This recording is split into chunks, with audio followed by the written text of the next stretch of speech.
Kesedaran masyarakat terhadap pentingnya memelihara sungai daripada tercemar masih di tahap yang kurang memuaskan. Sambutan Hari Air Sedunia setiap tahun rasanya masih kurang dihayati sepenuhnya. Sisa kumbahan manusia dan sisa buangan daripada kilang terus dialirkan ke sungai tanpa melalui loji rawatan. Sebagai rakyat Malaysia, kita sewajarnya mengambil langkah bijak dengan menjadi mata dan telinga pihak berkuasa dan jangan hanya mengharapkan tindakan daripada pihak berkuasa semata-mata dalam memastikan sungai di Malaysia tidak terus tercemar. Sejak dahulu, Malaysia juga menghadapi masalah begini. Undang-undang yang cukup mantap tetapi pelaksanaan yang tidak mantap. Kes pencemaran hanya akan dapat perhatian apabila ditayangkan di televisyen ataupun media massa yang lain. Selalunya perhatian yang diberikan mati di tengah jalan. Tiada inisiatif untuk menjernihkan keadaan.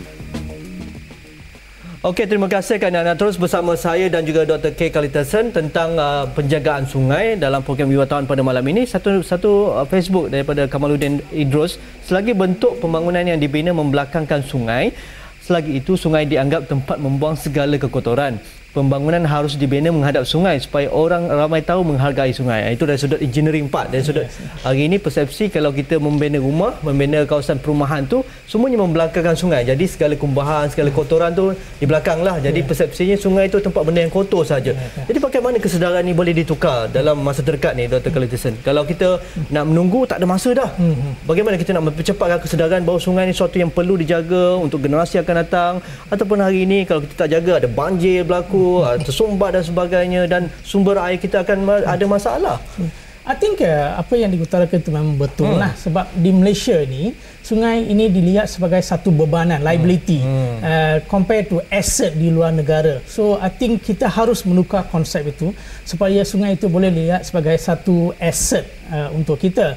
Tapi bagaimana nak tukar perspektif itu ialah kita harus terangkan pada komuniti ataupun orang ramai masyarakat Malaysia bahawa kesan-kesan akan berlaku, iaitu kesan yang tidak boleh irreversible, iaitu tidak boleh dikembalikan kemudian bila tercemar. Contohnya ialah dan nak merawatnya kos cukup mahal kan. 97% daripada air minuman kita datang daripada sungai. Dan sungai ini orang masih ingat air itu datang daripada bukit ataupun gunung, daripada hutan sebagainya. Actually itu ialah salah. Actually air minuman kita, air mentah itu datang daripada kawasan perumahan yang banyak ramai masyarakat Malaysia gagal untuk fahami benda ni. Sebab apa yang keluar dari rumah tu actually sebenarnya dikitar semulakan kepada rumah kita. So kalau kita tak menjaga sungai, satu sumber minuman air tercemar, yang mana kita harus faham bahawa Tuhan mencipta kita, dia beri kita air sebagai satu saja. Kita tak boleh tukar air kepada petroleum walaupun dia mahal. Dan memang kita tidak boleh mencipta air. So kita hanya harus gunakan secara bijak air yang kita ataupun ada sedia. Persepsi orang kita ni di Malaysia ni mengambil mudah kerana kita ni iklim khatulistiwa, hujan panas sepanjang tahun, jadi kita banyak sungai, banyak tasik, banyak hujan di tempat-tempat tertentu macam di Taiping, tu memang hari-hari hujan. Jadi kita rasa tak perlu risaulah, tak ada masalah tentang punca air dan sebagainya. Tapi kalau kita berada di negara luar, mereka menganggap air ini sebagai satu aset yang mahal dan terpaksa dirawat, dibeli, diberikan teknologi yang moden dan sebagainya. Mungkin persepsi itu perlu diubah segera. Yes, I think kita harus. Kita harap media ini akan highlightkan isu-isu ini, bahawa betapa pentingnya isu kesukaran untuk dapatkan air bersih. Kita ni kalau selagi tak kena, tak fikir langsung. Bila kita ada catuan air, kita bising. Dulu ada PG, sekarang PG tanah pun tak ada kan. Even air bawah tanah pun dah tercemar. So kita tak ada ada alternatif. Tapi kita sayang sekali masyarakat Malaysia tu dia jarang belajar daripada kesilapan lepas. Dalam tahun 1990-an bila ada catuan air, banyak orang bising. Masa tu boleh survive lagi. Tapi bila keadaan asal cuma back to normal balik. Dia suka membuang air. Dia tak ambil sikap jimatkan air. Sebab I think salah satu sebab lah yang mungkin ramai tak setuju ialah tarif air kita mungkin rendah. Murah. Dan dapat percuma pula lagi. Okey. Antara unsur-unsur pencemaran yang utama antaranya ialah sumber-sumber industri kan yang ada di sekitar sungai tersebut, kumbahan sebagainya, aktiviti manusia, sampah sarap dan juga kelodak.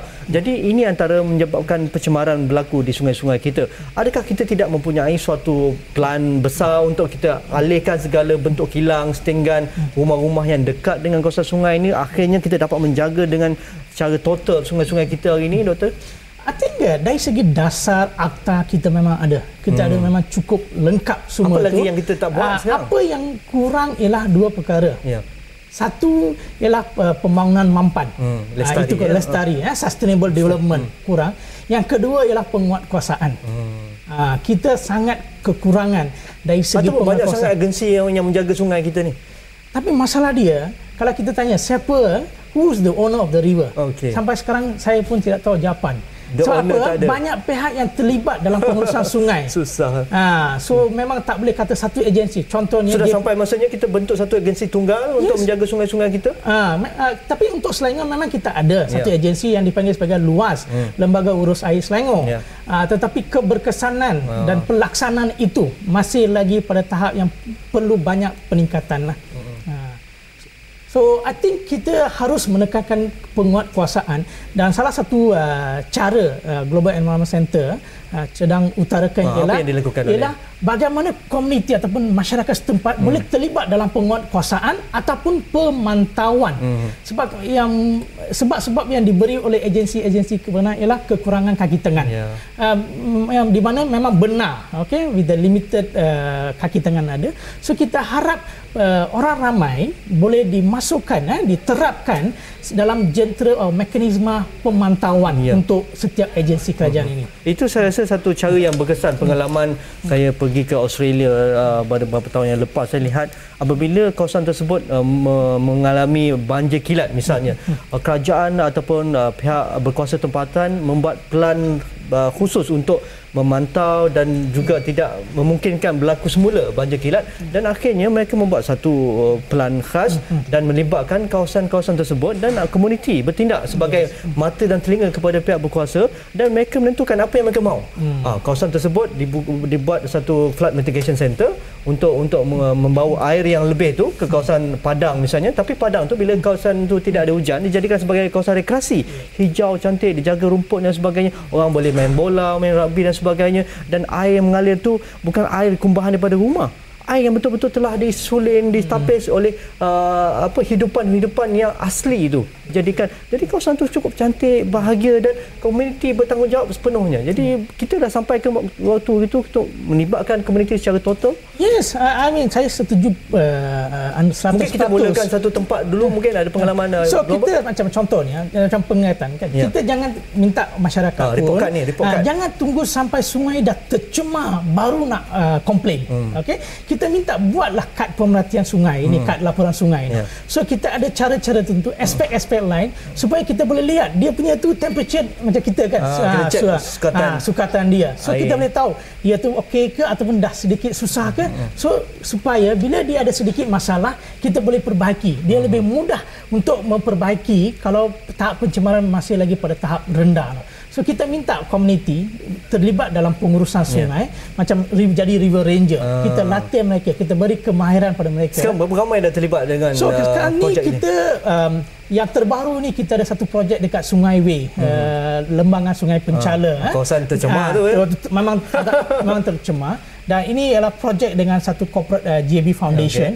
Kita latih orang ramai dan dia sekarang menjadi ahli macam eyes and ears for us. Dia mengambil tindakan mereka masing-masing untuk memastikan pencegahan pencemaran. Inilah menariknya apabila penglibatan secara menyeluruh pihak komuniti, masyarakat, dan kita tidak hanya menumpukan mengharapkan pihak berkuasa untuk mengambil tindakan, dan akhirnya kita sendiri akan mengalami impaknya secara total. Itu yang akan kita bincangkan bersama Doktor, dan kita rehat sebentar, jumpa lagi selepas ini.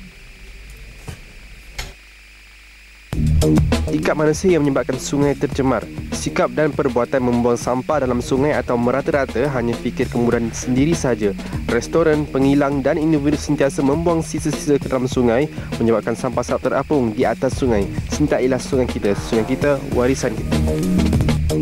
Sungai yang dicemar adalah tanggungjawab orang ramai. Kita sebagai rakyat Malaysia harus tolong-menolong untuk membersihkan sungai-sungai kita supaya sungai kita sentiasa bersih dan boleh jadi tempat pelancongan untuk warga asing.